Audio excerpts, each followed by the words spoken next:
What's happening, everyone? And welcome to our Chile Boxing Talk. Got the homies with me, Georgie, with Off the Ropes Boxing and MMA, and the heartbeat of the HCP network, No Paul Boxianos. What's happening, fellas? Hey, what's Good up? morning. Good morning.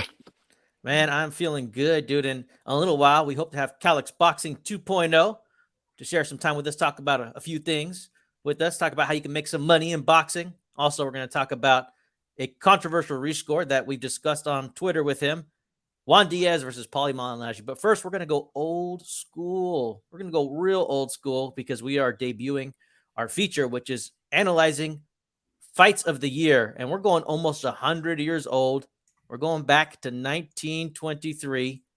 We watched it. It was one hell of a fight.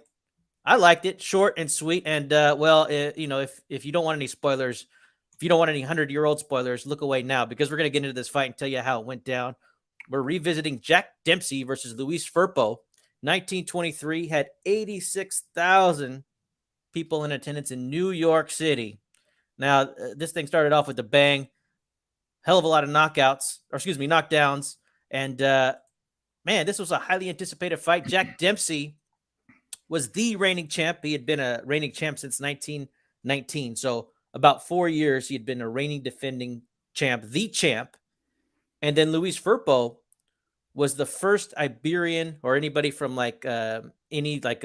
Spain or Morocco or anything like of Mexico on down.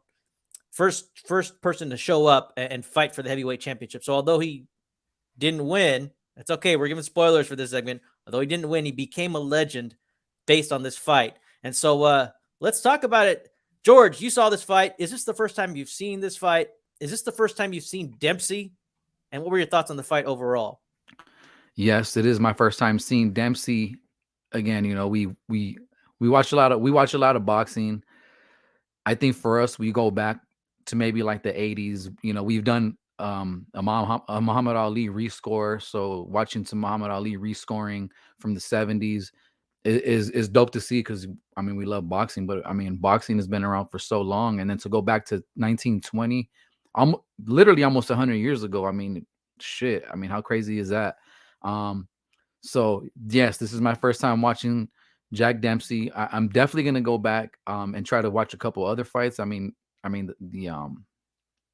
guess we could say, like we're kind of okay. So watching it, yeah, man, it's I guess the quality. There you go. The word I'm trying to look for the word quality. It's Yeah, hard to the quality. concentrate, huh, Yeah, Georgie, yeah. on what Oh they're man. doing, right? Because they're like 1 minute they're wrestling, and then another minute they're tossing each other around, right? Yeah, And it's just absolutely. I'm sorry. Yeah, I completely brain farted. I'm over here reading my notes at the same time, talking to you guys. But no, man, the quality, it was definitely a little hard to try to follow. But like for me, I think I went through about like 15, maybe 10 different links to try to find the right one. And finally, I even sent Chicano one of them, and then he ended up finding the one that I ended up just watching. So it was a little tough to watch.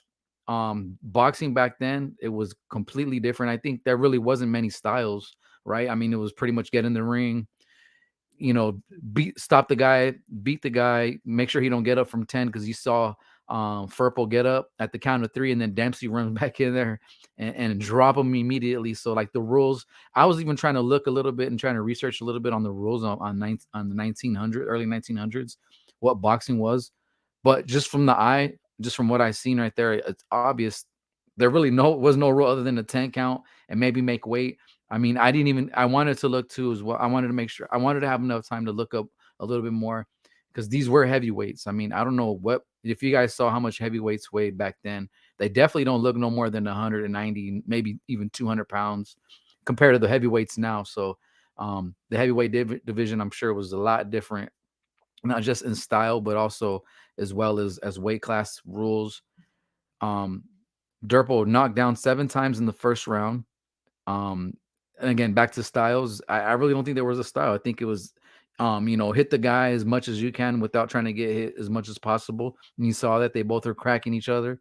And I did read a little bit, and I did find an article on Time magazine, that this was a really significant fight, especially back in the 20s, like Chicano said, that it had some history first Latin American, or Latin to be in a heavyweight, or to be a heavyweight, or to fight for a heavyweight title. But it also came with a little conspiracy. I don't know if you just see that, Chicano, a little bit of conspiracy on this. There was a conspiracy, huh, bro? You're gonna have to tell me about that one. I don't think I caught it, man. Okay, so the conspiracy was exactly this picture here, right? Dempsey falls to the ring. One of the rules is, yes, you are not allowed to get help up from anybody outside of the ring. So they were making it a deal, or they were making a deal out of it, because they people ringside saw them help Dempsey up out of the ring. Like, if they would have followed the rules and they saw that Dempsey was getting helped, like Firpo, that would, pretty much automatically give Firpo the win and the title.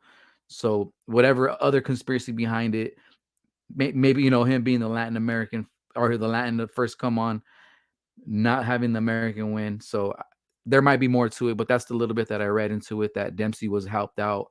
But all in all, man, again, the styles is no defense, is hit as much as you hit the other guy, as much without getting hit yourself. It lasted 2 rounds. I think there was a total of like 11 knockdowns between both guys. Crazy. I mean, this is our first one. This is our first fight of the year, 1923, Dempsey and Firpo. I'm excited to see the next couple fights that we have to talk about, but this is the first one on the list, 1923, man. Crazy stuff. All right, man. And I don't know if you want to give this stars, or a letter grading. Mm-hmm. But as far as fight of the year, like, how would you rate this? I guess this is going to be like the one metric, and every score that we give is going to be maybe roughly based on this one, unless it evolves over time. Like, oh yeah, how would you rate this fight? I mean, for the year 1923, again, I feel like there wasn't very many styles back then. This is what boxing was. It was stand in the ring and just duke it out. I mean, for the first one, and I'm sure once we move on further on to current years, like, the grades will change, and we might even go back the week before and be like, actually, you know what? I think I might want to change that score based on this fight. But right now, I'm gonna go on a letter grade here. Between an A through F. I mean, I'll give it a B plus. I'll give it a B plus. All right. That was great, George. Thank you. And Nopal, what'd you think, bro? Thanks for letting us drag you into this series that we're doing. I appreciate it. What'd you think of this fight, brother? My opinion resonates big time with what George was saying. It's hard to really see this fight clearly, but there is a lot of action, and I'm wondering what the hell the ref is doing in there. Because, when the dude gets knocked out, he's not letting him get a count, none of that crap. They're getting right back up and just rushing each other. You know what I mean? Like, right. Like, you can see the evolution of how the rules have changed. And, yeah, like, you can see that these dudes are getting away with a lot of crazy shit. You know what I'm saying?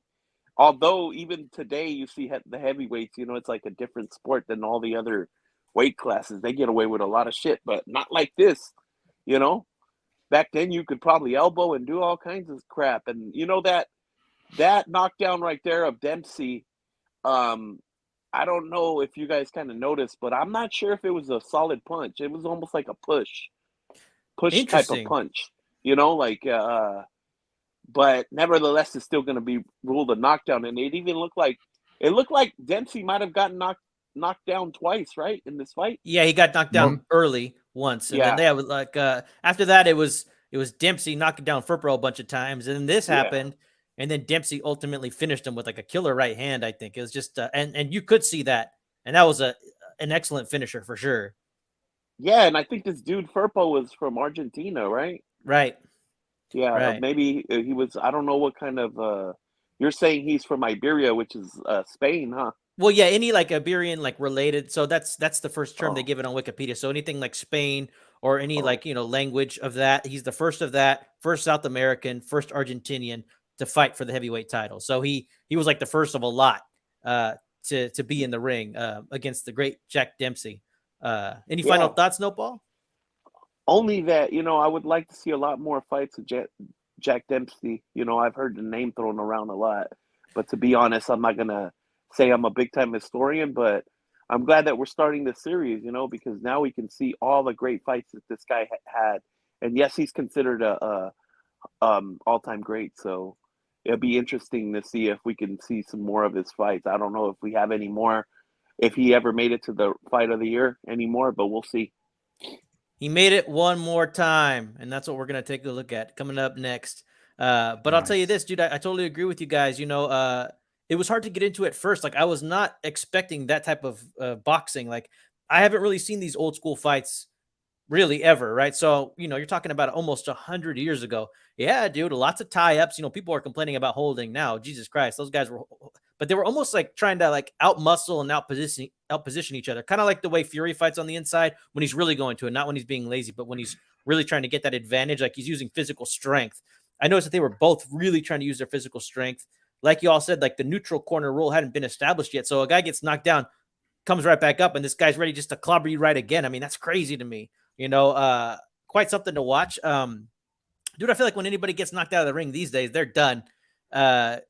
Dempsey got right up, and apparently you get 20 seconds, right? If you fall out of the ring, that was the rule. I don't know if it happened a lot, but it's a 10 count if you get knocked down. If you get knocked out of the ring, you have 20 seconds to, I don't know, get back into the ring and stand up and be ready to fight again. But he got up quick. He got up quick. So maybe Nopal, maybe you are right. Maybe it was, I don't know. That was good eye, Nopal. See, like Nopal is. And what's crazy too is Dempsey's feet. I know on one of the other clips that you showed, his feet are like straight up in the air, bro. I know, man. I know. I'd like to give a warm welcome to CalixBoxing 2.0 in the house. Calix, thanks for joining us, brother. What's going on? Sorry for the late arrival. Got stuff going on. We understand, bro. Thank you for joining us. We're just wrapping up Jack Dempsey versus Luis Firpo. Did you happen to watch this fight? I mean, like, how far back do you go watching boxing, Calix? Be honest. It's okay, man. It's okay. No, I go far back, and I got history books, but as far as seeing it, remembering anything from stuff I've seen, no. Okay. Well, it was one hell of a fight. Only lasted a couple rounds, and I hope you don't mind the spoiler, but Dempsey wins by KO. You know what I mean? There was a conspiracy that, hey, the reporters shouldn't have helped them back into the ring. But I mean, I think it's the natural inclination to push somebody up when they fall on their ass outside the ring. You know what I mean? Instinct is instinct, And next we'll be covering Jack Dempsey one more time. He had the fight of the year with some video that we can watch, 1926 against Gene Tunney. So we'll look forward to that one. But now we can get into it, man. So Calix, once again, man, we're glad that you're here. And we have a segment that we're going to break out because, Calix, I love listening to his channel. He gives me a lot of perspective, and he's some guy who actually talks about the odds, which is kind of rare. But I feel like boxing in general, betting's come into it. It's become very prevalent. You always see like Sports Kings. Here's the odds now. You see it everywhere.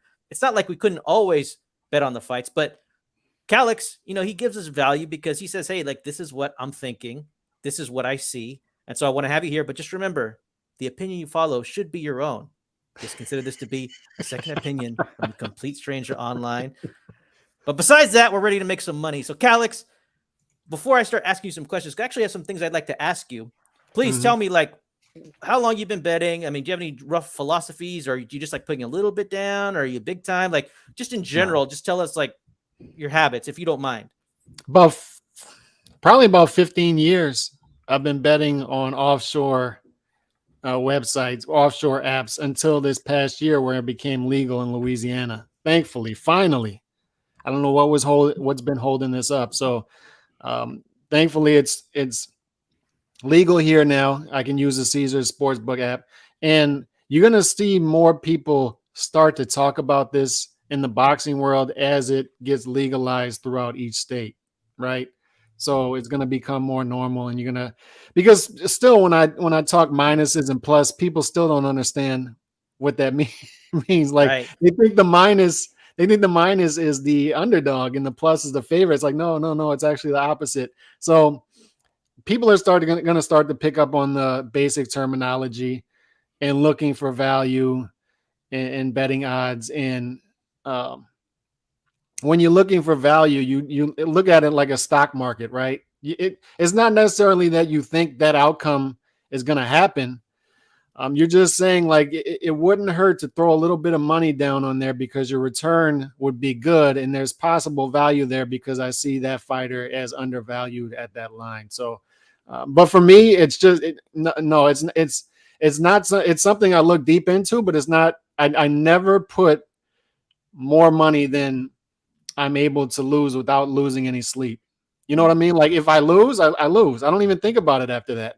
That's what I bet with. Anything more than that is just dangerous, and you start to go down that road and it starts to get ugly, and I never want to go down that road. So I have fun with it.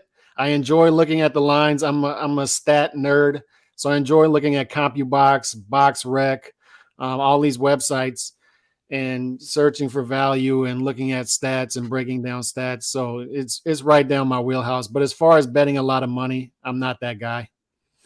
Well, I've shown some of my slips, only the ones that I win. You know what I mean, Calix? But you've seen, so for some reason, I can't get into the small bets. Like I have to bet big. I don't get that buzz. But I will say this, I'm starting to tone it down because, I started with the pot, y'all. I started with the pot, right? And I said, okay, if you lose this money, then you're done. And what I do is I sometimes get to doubling or tripling, and then I get aggressive, and then I whittle my way down. So like I got to find a way to just break and keep going, So, but it's a long road, and we have lots of fights, and we had a string of fights that were like 4-1, 5-1. Yeah. You know what I mean? And I enjoy your takes, Calix. Canelo versus Bivol was one that I missed out on. Like that was a great 5-1, 6-1 bet to throw down. Another one this weekend, speaking of that, Sorong Vise is like a 4-1, 5-1 underdog against Bam Rodriguez. You're right. That's about another that. one to look at. Actually, I got those odds set up because I want your quick takes here at the very end of this little segment of the odds that are coming up on some fights, including Bam Rodriguez, because I know you got some strong feelings about him, but you also really respect his opponent and the adversary. So we're going to get into that. But you're right, man. But you make a good point, Calix. The casino doesn't lie, and I just want to say, sometimes I tell people who are so certain about a fight maybe being 50-50, I say, hey, man, don't tell me, tell the casino. And here's an example. I really felt like you guys can't see this, but I guess the Alchita blocks that. But Crawford was a negative 1,500. So that means you have to bet $1,500. So you guys, if you don't know, you have to bet $1,500 to bet $100. Okay. Yeah. Kell Brook was like, I think this is plus 700 or plus 800. Okay. So, for every, $100 you bet, you win $800 plus your original 100 back. Okay. These odds were wide, but people at the time were talking like this was a 50-50 fight. And I remember thinking to myself, well, if you do think Brook has so much of a damn chance, well, then you should be putting some money down because those are some damn good odds. Yeah. I got a question really quick. To either one of you guys. You guys obviously betting. Like, do you guys also play in the casino? And like for me, just understanding this, I feel like you have a better chance at winning when you're betting odds rather than like going to the casino. And I feel like going to the casino could be dangerous. It's like you give yourself, like when I go, I pull $100 out. And if I make anything off those $100, I'm cool. Once those $100 are gone, even if they're gone in the first 5 minutes, I'm out because I've been there where I'm like, no, I was close. So what is it? Do you guys do you do casino also, or you just, feel like you have better odds at winning when you're betting fights? I just bet fights, man. I've gone to 2 fights recently in Vegas, and I didn't touch a slot machine. I didn't touch a table. You can only find me betting at the sports book. But even when I went to Kovalev versus Canelo, I didn't bet any money on that fight because I thought it was a close fight. Just like this Bivol versus Canelo fight, like I didn't place any money on it. The only money that I put money on was that Canelo would not get knocked down. And I thought that was a better shot, So, and the other thing too is I want to get into prop bets here in a second, to see what you think, Calix. But here's another obvious example of when I think that the casino doesn't lie.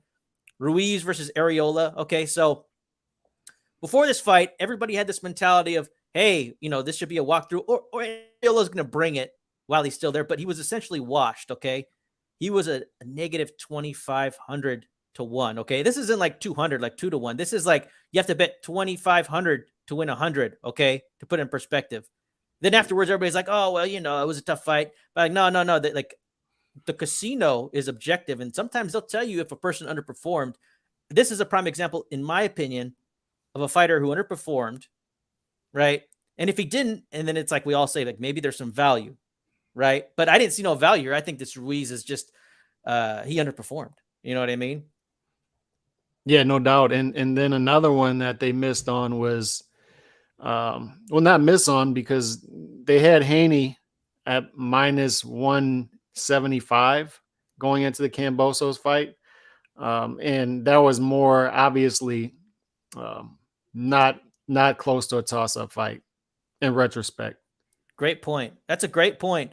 Well, I picked Kambosos, man. So but I didn't put any money on it. because I was nervous. I didn't know how it would go. I like betting on fights that I'm confident about, or fairly confident. Nothing's guaranteed. Another example that I want to give you all, and just to give your thoughts. And after this, we're going to get into some upcoming odds.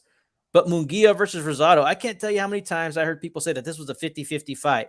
Well, if you thought that this was a 50-50 fight, you should have put some money on Rosado. The guy was like a plus 500. Munguia was a negative 700, but people were acting like it was a coin flip.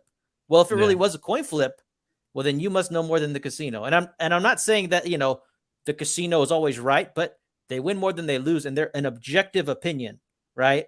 And, people like ourselves have the opportunity to kind of, give our opinions, or, hey, we have our own instincts. We have what we watch. We have our own opinions, and we can apply it and have some fun and bet some money. Might as well make some money. You could just consider it a game. Now, I personally don't have a problem with people who just don't bet. You know what I mean? Like, if you don't bet, you don't bet. But sometimes, it could be fun to bet, right? I mean, if it's legal, I say, why not? You know what I mean? What's interesting is fights that we see as could go either way. Close fight, great fights like this weekend. Bam Rodriguez, Sorang Vise. We were just talking about it, 5-1, 6-1, something like that. We still see it as a great fight, great matchup that can go either way.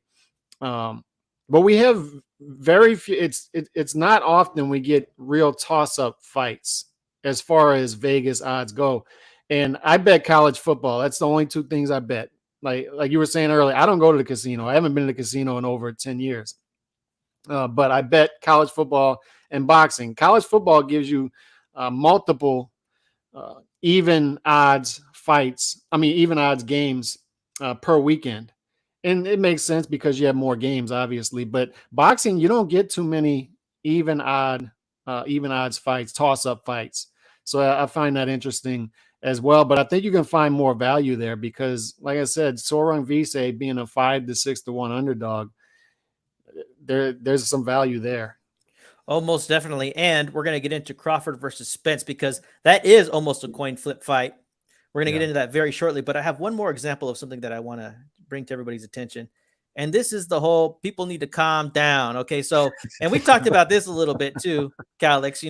I was stunned at how much praise Benavidez was getting for disposing of Lemieux, but he was a negative 2,000 favorite. You had to bet $2,000 to win 100 or $20 to win $1. The odds were super wide, but people were acting like it was the most spectacular thing they'd ever seen. Like, no, and I think you were into the over under, if I remember, or at least you looked at it. You know what I mean? So it's and that's the other thing too. Like, man, I love over unders. Yeah, you have a way of looking at that. Like, man, I'm just not good at over unders. Like, Hey, wait, guys, explain that over under thing because that's one of the things I don't really understand. Go ahead, Calix, if you like to. So if you look at it, so the over under on this past weekend, what was it? Better Biev versus what was it this past weekend? Better Biev versus Joe Smith Jr. It was 8.5 rounds. So what that means is if the fight goes longer than 8.5 rounds, the over hits. So 8.5 rounds means halfway through the 9th round. So once you get to 1 minute and 30 seconds of the 9th round, if the fight is not over, then he over hits. If it ends before then the under hits. And they is that like a specific bet that you gotta place, or are you automatically entered into that once you just bet for the one guy? No, that's a specific bet that you can place. Okay. So you don't even have to. You don't even have to bet on this certain fighter. You can just say, I think this fight's going over 8.5 rounds. I'm betting that. It doesn't matter who wins the fight. None of that. I'm betting under. So if you would have bet under 8.5 rounds for Better Biev, then you win. Then you hit your under. And they give you that 8.5, right? Like, so when they put the bets out, they'll give you that round that they think where it should be at, as far as like over and under. As long as it goes under 8.5 rounds, it does not matter. But you can also bet, as Chicano knows, you can bet on a certain round, and those odds are great if you hit it. But the odds of you actually hitting it are small. But if you hit it, so I guess what Calix is saying, George, is that The over under is always set at 8.5 rounds. That's the No. Sorry, go ahead. Yeah, Is that what it he just said? depends on what the bookmakers see, and Okay. sometimes, Yeah, know, that they'll was my put it out question, and yeah. tell you what Yeah. the Okay. yeah, they'll tell you exactly what the over under is going to be. They say it's going to be Okay. 9 rounds, and Right. then So you can bet on it. Yep, and you can look if you look at the odds from top to bottom for a fight. Like if you looked at Better Beer versus Joe Smith Jr., the odds from top to bottom. What Vegas was telling you was they think that Better Beer is going to win by late stoppage. They thought that when in the 9th round, it was going to start to get dicey for Joe Smith Jr. They thought that Joe Smith Jr. was going to have his moments early in the fight. And then as each round went on, Better Biev was going to methodically break him down. That's what the odds, that's the story that the Yes. odds told us going in. Mhm. And they were wrong because Better Biev went in and just completely destroyed him. But the reason that they thought that is they look at trends. So both fighters were trending in the direction of late stoppages. Better Biev had knocked him. His last 3 knockouts were 10th round, 9th round. So he was stopping guys late. Joe Smith Jr., out of his last 7 fights, 4 of them were decision, and the other 2 were late stoppages. So these guys were going deep into fights up until this fight. And Better Biev is a slow starter, like a notorious slow starter. Only 30 punches thrown per round in the first 2 rounds of fights. And that just didn't happen. Like he just came in and destroyed Joe Smith Jr. So if you bet the under, you did well. Yeah. All right. That makes sense. That definitely makes sense on the over under thing. I always thought it was like at 6 rounds for some reason. I didn't know that the bookies, like you said, give you a round to decide whether if you want to bet on the under or the over. Okay. That Yeah, makes sense. it's always been interesting. I don't even know why they phrase it that way. Like, I don't know what the history is of that. You know what I mean? Because it'd be nice if like it's 10.5, then that's exactly the mark. This it's pretty interesting. I don't know where the history is on that one, but I have a couple more questions for you, Calix. I'd like to give a shout out to Dwyer, and because of that, I want to ask you, what are your thoughts on hedging? I've never been much of a hedger. I've always looked at it like if I like a bet, I'm going in, and that's what I'm going to do. I've hedged every once in a while, but I just like what I like to do. My specialty is I like to find a guy that's like a plus 500, plus 600 underdog, and if I think he has a really good shot of pulling off the upset, I'm pulling the trigger on that. You just throw $50 down on it, and hit $300, something like that. That's what I love doing. But I always tell people, stay away from parlays. Stay away from parlays. Now they pay off great, but there's sharp bettors, and there's the average Joe bettor, right? And the average Joe bettors are attracted to parlays. They love parlays, but you're really it's like playing a lottery. You're really just throwing your money away at the end of the day. So I like finding value. And if I only bet once a month, one fight, then that's what I'm going to do. And I'm going to try to find as best value as I can in that one play. Good call, man. Patience is what it's all about. That's something I've learned. So now that I'm back to, where I started originally with my pot, I'm going to take it nice and slow. Listen to people like Calix. He's one of the only people who actually talks about the odds and what he's going to do. You know what I mean? And it's a form of like, putting your money where your mouth is a little bit. Run PMC, the hired gun of HCP's here. And he says, hedging. Remember, he's just a stranger online, and knockouts cause amnesia. They sure do. And then I guess the last thing I want to ask you before we take a look at some upcoming odds, Calix, is like, I want your opinion on trap plays. Now, I've heard you reference trap plays in other sports, but I haven't really heard you talk about it in regards to boxing. So I want to know, like, do you think that they exist in boxing? What are your general thoughts on that? Trap plays, they're trying to push you into it's like a mouse and a rat. What are they attracted to? They're attracted to, like, you put out those pellets, right? And you put it on the rat trap. They're attracted to it as rat poison, but they're attracted to it because it smells like peanut butter, cheese, whatever it may be. But what happens when they go in? Boom. So I saw one this past week. I thought it was a trap, but it was not. It ended up not being a trap. They gave me an odds boost. They call them odds boosts on Caesar's Sportsbook app. I've seen And those. they The gave boosts. they gave us plus 300, which means if you bet 100, then you win 300. Or if you bet 20, you win 60, whatever it may be. You win 3 times your money. if Beterbiev were to stop Joe Smith Jr. in the first 6 rounds. Now, I thought that was a trap because I thought, like Vegas, this fight was going to go into the second half of the fight, but it was not. If you would have bet $100 for Beterbiev to beat Joe Smith Jr. in the first 6 rounds of the fight, you would have won $300. And it wasn't a trap. But they try to set you up in little traps, something that looks enticing to the average person, and then you hop in, you throw a lot of money down on it, and then you lose. Because you got to remember, guys, Vegas, the odds makers, they have insiders everywhere. They have insiders inside of Beterbiev's camp. They have guys inside of Joe Smith Jr.'s camp, or people who know guys in those camps. So they know how both of these guys are looking in their training camps. They know a lot more about these guys than guys on the outside. No, you got to remember this stuff. So they'll try to trap you into certain things. Football, the same thing. They know what the weather is going to be. They know what the wind advisory is going to be. They know everything. They know if a guy broke up with his girlfriend and he's not going to play well that weekend. They know it all. Science, God. They have it. It is a science, and that's how these guys make. They continue. They get paid a lot of money to make a lot of money for these casinos. That's right. That's right. Crazy. I would love to interview a odds maker one day. That would be interesting. But we have Calix here, so man, let's do some rapid fire before we move on to our next segment. Dude, so we have I don't know if is this Rungvisai's real name, because like this showed up on my okay. So you were talking about this, man. So you classify Bam Rodriguez as the future. You call him special, but you also say Rungvisai will detach you from your senses. Yes. So you see some value here with Rungvisai, or what are your thoughts on these odds, or are they appropriate in your mind? I think they're appropriate for the most part, but Rungvisai may be a little undervalued here. The wild card is Rungvisai hasn't fought in 15 months, and he's up there in age. He's got close to 60 fights, I believe. And his record is deceiving, by the way, because if you look at his resume, I don't think I've ever seen this before. He's a top-rated, he's an elite fighter in the sport, but his first 5 fights, he was 1-3-1.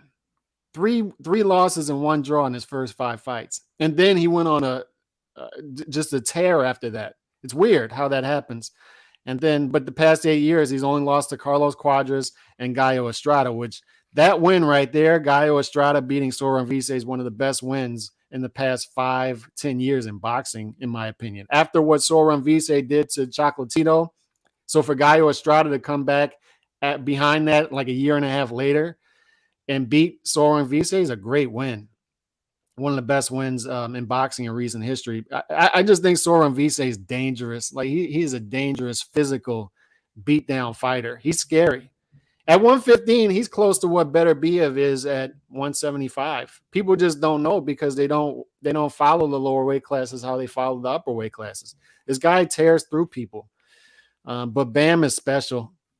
He's special. Like when this fight was announced, I had to look at my phone like several times. Like, is he really fighting? Is he really staying at 115 and fighting Soren Vise? Is that what's happening here? He's defending his belt against Soren Vise because he can still make 108.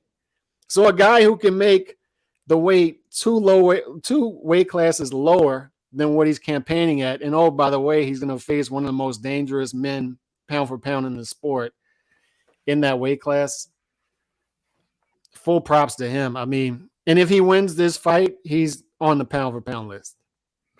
No question. Right. Man, this pound for pound list has been crazy like these last 2 months. Man, I hate trying to make my own because I'm done with it. I'm just like, you know what? I'm going to wait till the end of the year and see what the hell happens. But real quick, with that number, I just wanted to ask, does that signify like a 50-50? Like, how do I know when a fight is 50-50 when you're looking at the odd numbers or the odds?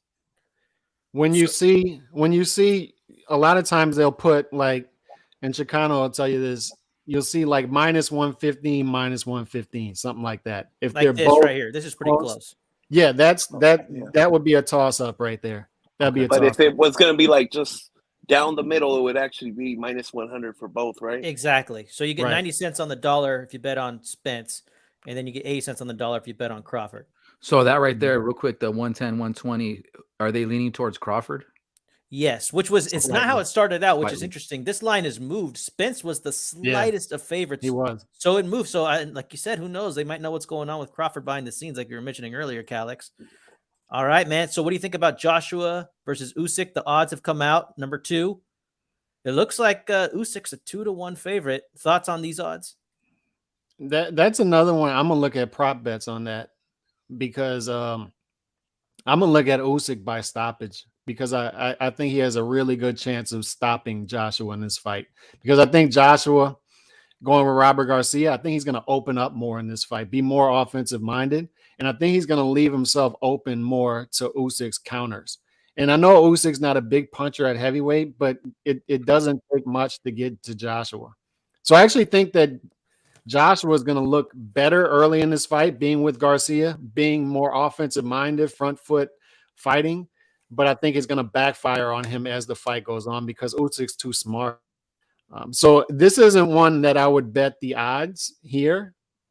But if you like Joshua in this rematch, then you might want to jump on that plus 185. I don't, but I would play the over under. Or they give you odds on will the fight go the distance, yes or no. They do those too. So those are the ones I'll be looking at. I'm not really too much of a bettor, but like this right here, you know, like when I want to bet, it's like when I'm gonna root for somebody, sort of, and I'll just put like 20 or like maybe like $10 down. Like for this one, I would probably go 20 on Joshua. But just with the kind of like knowing that my money's probably going to go in the garbage, you know what I mean? But just, I don't know, something about betting's kind of cool, you know what I mean? But I would already be thinking that Joshua's going to lose, you know, because the odds are stacked against him. Just the way that Usyk fights, you know, it's going to be difficult. That dude faints for days. He's up in there, and it was hard for Joshua to even land anything, you know what I mean? And so, I don't know. That's kind of weird how I like to bet on stuff, but you know, I'm not really much of a bettor. But that's what most people do. And that's actually why the line moves late because people go to Vegas for a fight and they just start putting a little bit of, like you said, $20, $40, $100, whatever they have that they're willing to just lose. They put it down on the underdog. I did that when I went to Vegas for, what was it? Mayweather versus Canelo. And I put $100 on Danny Garcia to beat Lucas Matisse because he was on that undercard. Man, that was a crazy fight. That was a crazy fight. God damn, right, bro. And Danny Garcia, the balls on you to put money on that fight, man. Yeah, for sure. But guess what? Danny Garcia was a big underdog. He was like a plus 320, something like that. So I put 100 down, and then I won 320 plus my $100 back. So that's the ones those are the ones I love playing. Like if I like an underdog, like if I would have really liked Anthony Joshua there, that's one I would put $100 on to see if Anthony Joshua can pull off the upset. Are you going to put money down on this one, Calix? Which one is that? Canelo Golovkin. Yeah, what do you think about this, man? You know, we might need to have you for a whole nother episode on this one, man. But hey, you know why? Canelo's playing a lot of golf, bro. You never know. No, I actually think those are good odds because that's about what I think it would be. And also, you gotta keep in mind as well. So you look at Canelo versus Bivol. I didn't think the fight was as close as the judges' scorecard. So whether you say Canelo has judges, people say that Canelo has judges in his pocket. I don't believe that, but he has a style that the judges favor over his opponent. All right. So even if I were to have Golovkin winning this fight on my scorecard 7-5, it could flip the other way 7-5. So I just think that this could be a close fight and the judges would favor Canelo's style and that would give him I just don't trust that if I had Golovkin winning the fight that he would get the nod. Also, I just think Canelo's going to win this fight. I think he's going to win this fight like 8-4, somewhere around there, like 116, 112. You're not going to bet on the knockout? Right. But if you look at these odds right here, though, what would they have been if Canelo would have beaten Bivol? Like they would have probably been like minus 800. So I Right. think Canelo's actually maybe undervalued here, right? They may be like reading too much into Canelo's loss to Bivol. Canelo's a different beast at 168 than at 175. Like those Russians at 175, Bivol and better Biev. I think the more people are exposed to him, the more special we see those two Russian guys.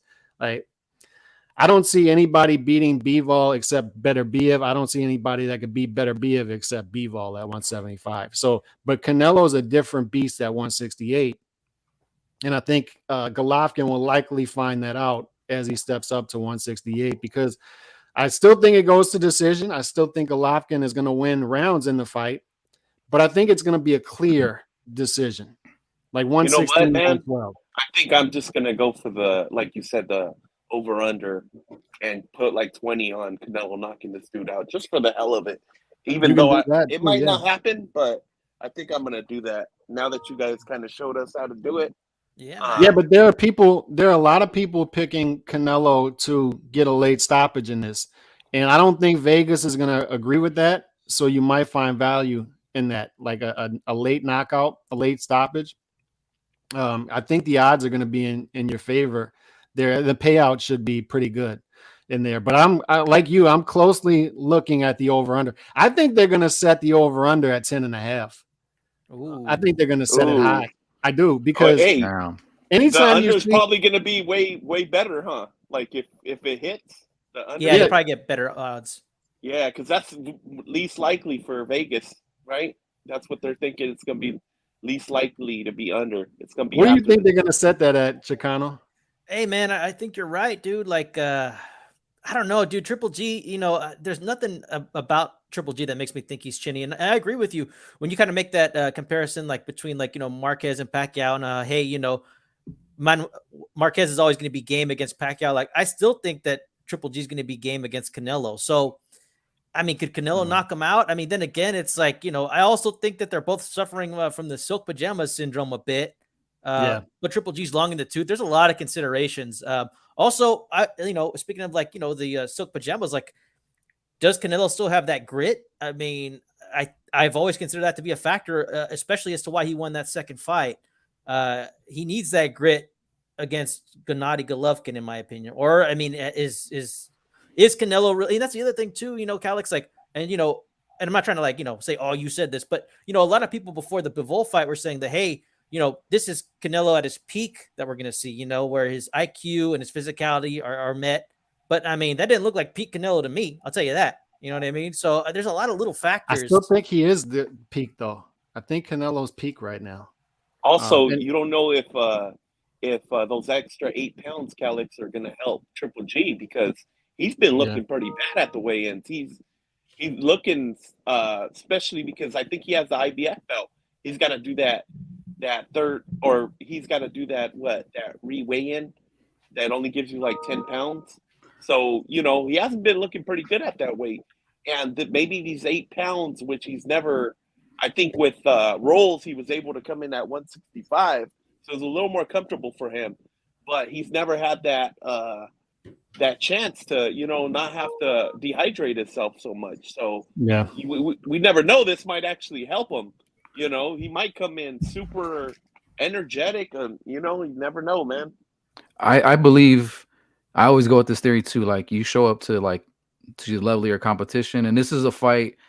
Obviously, Triple G wants, right? And the same thing for Canelo. Canelo wants to close, like they say, close the final chapter on the book to say, hey, you know what?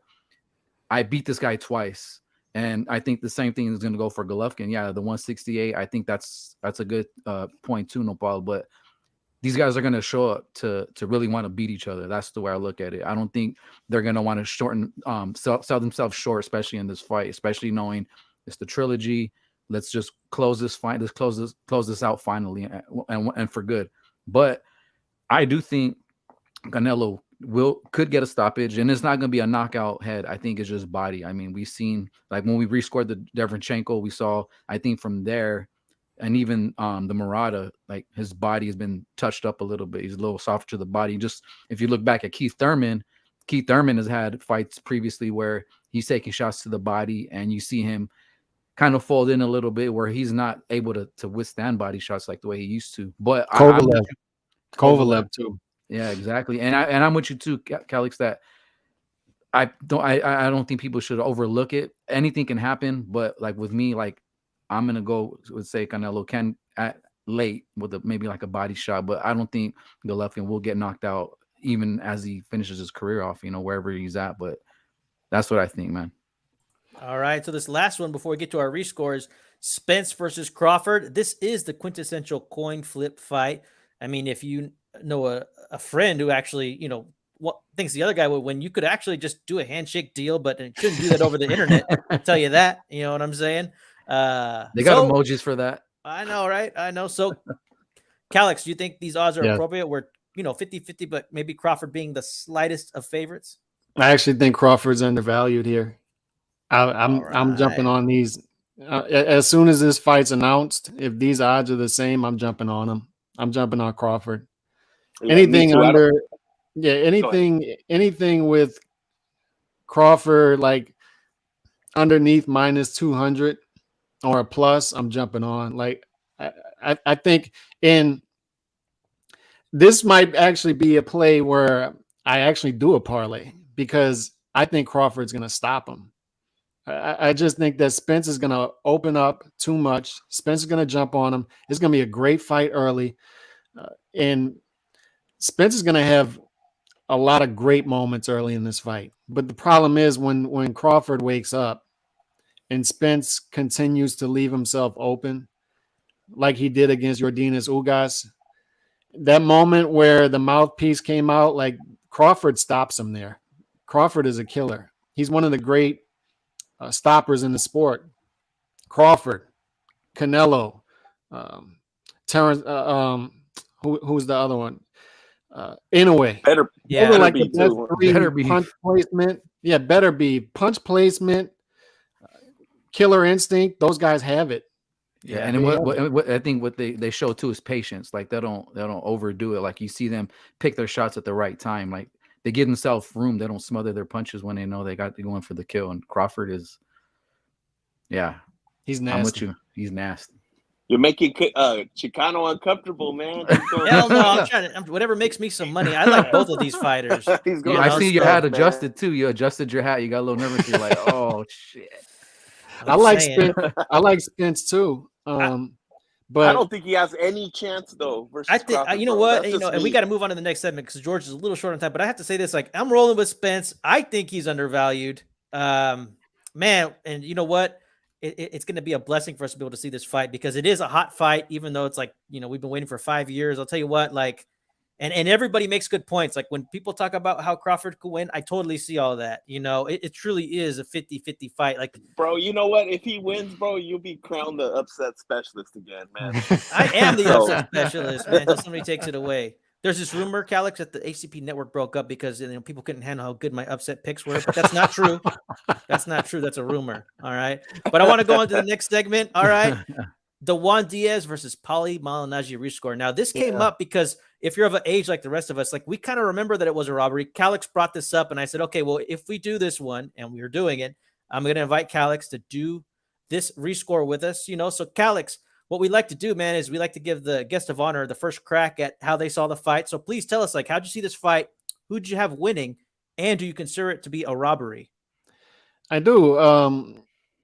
Now, when the fight happened originally, I don't remember how I had it scored, but I thought Malignaggi clearly won. And then I rescored it. I had Malignaggi winning 116, 112.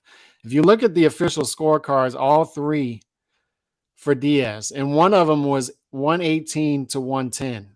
118 to 110, 10 rounds to Diaz. So I just don't see how you get there. Draw at best. Maybe you get, and the reason I say maybe you can get to Diaz winning slightly, maybe you can get to Diaz 115, 113. And if so, maybe it's not a robbery. Maybe it's just debatable, disputable. But he was the more accurate puncher, according to CompuBox, right? He was landing, I think he landed 27% of his total punches, whereas Malignaggi landed 20% of his. So Malignaggi was landing at a smaller percentage of total punches. Here's the problem, though. Malignaggi threw almost 1,000 punches in the fight. And on top of that, Malignaggi outthrew Diaz in every single round. Every single round. There's not one of the 12 rounds where Diaz was the more accurate puncher. Not one. Not one. So, and you're putting up the numbers there. So it's the final punch stat, total power punches 28-24. So it's close. And you wouldn't expect it to be close percentage-wise because Diaz, although Diaz wasn't a bigger puncher, Malignaggi was one of the lightest punchers in the sport. But the jabs for Malignaggi were off the charts. He threw a ton of jabs. He kept Diaz at bay with the up jab. He controlled the pace of the fight. And much like he did against Broner, he just beat him off activity. I thought actually that Malignaggi edged out Broner. Now I can go back and watch that again. Maybe I got that wrong. And this isn't me being a Malignaggi fanboy either, because I thought he lost the Kano fight. I thought Kano beat him. I think that was the fight before one of the robberies, maybe before this. I don't remember when it was, but I thought he lost the Kano fight. I thought he lost the fight before the Ricky Hatton fight in the UK. I forgot who he was. It Lovemore Indu he fought? I thought he lost that fight too. So I thought that Malignaggi actually got the better side of some robberies as well, or some debatable fights as well. But I thought that this one, he clearly won. His activity was too much for Diaz, and he controlled the pace of the fight. He threw over 300 punches more than Diaz total output, and he outthrew him in every single round. And I didn't expect that with Diaz, because Diaz, you would have thought that would have been inverse, because Diaz is the pressure fighter and Malignaggi more of your classical boxer.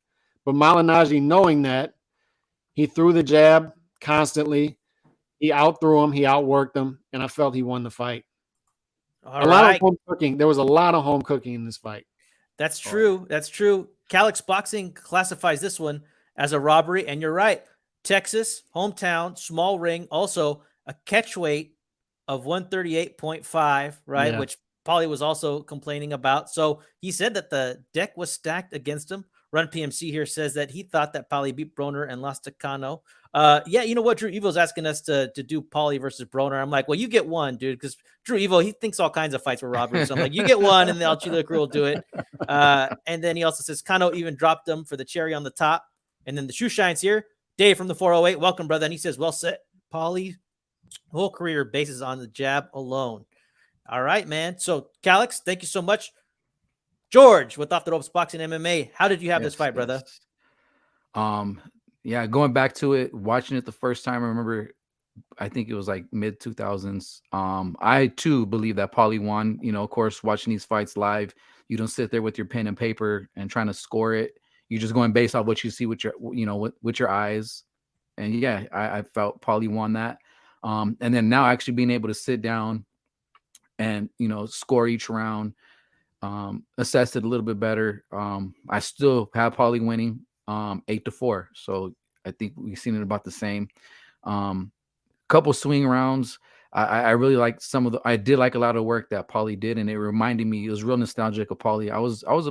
Every time Paulie fought, I've always enjoyed watching his fighting, because I enjoyed his lateral movement. His jab is what really stuck out to me. Even though it wasn't a real powerful jab, it was definitely what they call a stick. He had the stick jab, and you hear it in the corner too. He's like, hey, stick the jab out there. You're gonna make him reset, and that's what you've seen Diaz do, was he reset. And then in the second round, for Diaz, that's the round which was a swing round for me. He started to land the better combinations. He started applying smart pressure, and you can see that these guys were adjusting throughout the fight with each other's styles, and it just, Paulie had the better gas tank. Maybe the catch weight helped him here. And again, like I always feel when fighters have their backs against the corner for some reason leading into a fight, like they show up to that fight and they give their best. It was a really good performance by Paulie. Again, like I said, 8-4. I had Paulie winning like the last 3 rounds in a row. The rounds I had Paulie winning were 1, 3, 5, 6, 8, 10, 11, and 12. And I had Diaz winning 2, 3, 7, 9. with swing rounds 2, 4, 7, 9, and 12. As far as it labeling a robbery or not, anytime here in Texas and you have a 118, 110, that's a robbery to me. I'm gonna go with this, and I'm calling this a robbery. All right. Well, okay. So far, we're 2-0 for robberies. Pretty interesting. It's getting interesting here. I know, George, you got to sign off. Thank you so much for joining us, bro. I'll We'll try catch to you next week. Yeah, no, for sure. You guys have a good one. It's good seeing you, Calix. Hey, fellas. And real quick, yeah. to oblige you, George, we're doing it, man, because you said so. Next week, we're doing Cotto versus Claudia. It'd also be a way to tip a hat to Cotto as he enters the Hall of Fame. So we're going to see. I remember Cotto winning that fight, thinking he won, but I'm willing to take another look. Plus, okay, Cotto had to go through some adversity, so I'm looking forward to that one. So we can look forward to that next week. Yeah, Peace out, George. You guys have a good one. OJ22 in the house. What's up, brother? Well, hey, OJ22, just to catch you up, so far, 2 people have classified Malignaggi versus Diaz as a robbery. So we'll see if the tide swings the other way. Nopal Boxeanos is in the house with us. Nopal, how'd you see this fight, man? Man, I don't know what fucking fight you guys were watching, bro. Nah, I'm kidding. I'm kidding, bro. You know, like, to be honest, I just, you know, you watch YouTube and you run across these clips, and I never really watched the whole fight. You know, I was just watching rounds here and there, but I finally got a chance, you know, which I probably should have rescored this earlier. But round 1, I saw Paulie completely took that. He was so energetic, you know, he's flashy jabs, flashy moves, all that. You know, even though Juan was able to start connecting some hooks. So I gave that first round to Paulie. Second round, this is when Coach Ronnie he gives him some good instructions. He's telling Baby Bull to step around and on the clinch and go to the body, and that's exactly what he does. So I thought that he was able to get in there and establish that. So I gave round 2 to Baby Bull, and then round 3 I also gave the Baby Bull because he was able to walk down Paulie, and you know, if you look at Paulie's body language, you look kind of tired right there. And then round 4 I gave it to Paulie because he brought back his jab and he was able to control Baby Bull, even though Baby Bull was able to get in there and almost hurt Paulie. I'm not sure if he hurt him or Paulie was clowning around. And round 5 I gave it to Baby Bull. And then after that, I just round 7 and round 12 I gave the Baby Bull. So I ended up scoring this fight 7 rounds to 5 for Paulie. And I thought he did really good, you know. At points of this fight, I actually thought that, it could be a draw or whatever, but no, it ended up for me being 7-5 for Paulie. So robbery. I could say robbery. I'm neutral when it comes to that, but yeah. I mean, I guess that's the only thing I could say is I guess it was a robbery. Okay, well, now this one is a Al Chile certified robbery. No matter what I say, I've been outvoted, which is fine. But man, you know what? I saw this fight to be a draw. I thought that Diaz won rounds 3 and 4, which you could classify as swing rounds, but he won round 2 straight up, in my opinion. I have him winning round 7, 9, and 10. And I agree with a lot of your assessment of the early rounds, Nopal. But I have to say, round 6 was probably like the funnest round. Things started getting good. And, I think Paulie showed some dominance in that, but I thought a lot of the early rounds were close. Okay. So I think the swing rounds were rounds 3, 4, 5, and then 9 and 12. But, starting with round 8, I felt like both fighters started getting lazy or tired or started taking time off. Round 8 was a super lazy round. I don't think either fighter deserved to win that round. And also 9 was a really boring round. And in my opinion, I think that the effective aggressor should get the benefit of the doubt. We are in Texas. We're there to see a fight. We're there to see engagement. And it's the same with round 10. I don't think that people pay money to see a style with what Paulie was doing, just circling and jabbing, hitting Diaz's guard, and then that repeating and repeating. I personally didn't think that was good boxing. Yeah, you keep Diaz off of you, but we're there to see aggression, and I keep in mind too, the Baby Bull, he's not necessarily the hardest puncher too, but I'm a guy who thinks that power can offset volume. And I think that Paulie was the lighter puncher. And I think that Diaz did offset some of that volume with his power punching. So I had this fight a draw. I wouldn't necessarily classify it as a robbery myself, but it is going down in the books as an Al Chile certified robbery. So Paulie, you've been vindicated here on El Chile, but everybody's always entitled to their own opinion, man. So, however anybody sees it, it's all good. You know what I mean? You know what else about this too is people forget how talented Juan Diaz was in that run he went on. Like he had a tough fight with Nate Campbell in Mexico, lost split decision. Then he comes back in a tough fight against Michael Casitas, a war, and wins that on decision. And then he had that epic, like it's one of my favorite fights to go back and watch. Him against Juan Manuel Marquez. Oh yeah, that was an incredible fight. Fight of the year, I think, maybe. Yes. And that was just a war. Juan Diaz had moments early, but then Juan Manuel Marquez started to pick him apart. But the Malignaggi fight came right after that one. And I mean, I think it happened the same year. So Diaz had been in some tough fights. He was coming off of some tough fights, and they set up the Malignaggi fight as to get him back on track, actually, because Malignaggi being the lighter puncher, they expected Diaz, the pressure fighter, to have his way with Malignaggi and get back on track against a bigger name fighter. And it just didn't happen that way. But he was in some tough fights right before that. That Marquez fight I think it took everything out of him, to be honest. I don't think he was ever the same after that first Marquez fight. And really, an example of that is the second Marquez fight. It went much different. Like Juan Diaz was much more hesitant in the second Marquez fight. Oh yeah, I had great anticipation. I watched that rematch in the theater, but I mean it was entertaining. But you're right. I mean Juan Diaz, he wasn't there to bring it that second time around like he was the first time. He didn't want to get knocked to shit. And plus, Marquez. I mean those adjustments probably already stuck. Like Diaz, he was good at what he did, but I mean I wouldn't consider him a guy who just makes all kinds of adjustments. And so Marquez already had it figured out. I mean it was bound to go that way. You know what I mean? Marquez is so damn smart. That dude is so damn smart. And then Dave here wants to know if the Baby Bull Diaz ever became an attorney. I can tell you I've looked into him. He owns his own trucking company. He seems to be doing very well for himself, and he's actively hiring if anybody wants to hit the road. I think he's based out of Texas. So, he phased out. And you know what? He had a string of wins before he retired. Like, he kind of just, had a string of wins. I want to say 5 or 6, and then he just, quietly retired. You know what I mean? And OJ22 here says he agrees with Calix. Wasn't the same after the Marquez fight. Well, I want to thank you all so much for joining us in Calix. It was great to have you on, man. And Anytime. Just as a reminder, bro, Cotto versus Claudio next week. I put a pink background for Cotto, just like he would like it, being the Boricua that he is. I want to honor him. Okay. So thank you all so much for joining us, and we'll see you all next time. Peace.